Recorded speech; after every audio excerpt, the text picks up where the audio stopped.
મહાદેવ મહાદેવ વધારે પડતી પૂજા ભક્તિ કરવાથી જીવનમાં દુઃખો કેમ આવે છે?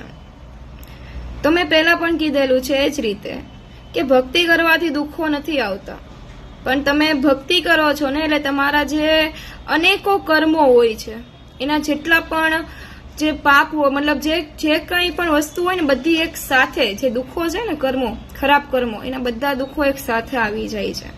તમને એમ લાગે છે કે આપણે ભક્તિ કરવાનું શરૂ કર્યું ને જીવનમાં દુઃખ આવવા લાગ્યા, એવું નથી. પણ એ બધા જે કર્મોના તમારે આખા જીવન દરમિયાન મળવાના હોય ને એક સાથે આવી જાય છે. એટલે તમને ભગવાન ઉપર પણ વિશ્વાસ નથી રહેતો. એને સવાલ પૂછો છો ને કે આવું કેમ કરો છો મારી સાથે, મેં કોઈનું એટલું બધું ખરાબ નથી કર્યું, એવા અનેકો સવાલ થાય છે. પણ વિશ્વાસ રાખો એના ઉપર, કારણ કે આવનારો સમય છે ને ખૂબ સારો હશે. અત્યારે એક સાથે બધા કર્મો તમારા તમને ફળ આપી દેશે ને પછી સારા કર્મો જ રહેશે, અને એનાથી જે તમારું આવનારું જીવન છે તે સુખી થશે. એટલે વિશ્વાસ છે ને ડગમગવા નહીં દેતા. બાકી ભક્તિ કરે રાખો, ફળ અવશ્ય મળશે. કૃષ્ણએ પણ કીધું છે ને, તો બસ એ વાતને માનો. બાકી બોલો મહાદેવ મહાદેવ.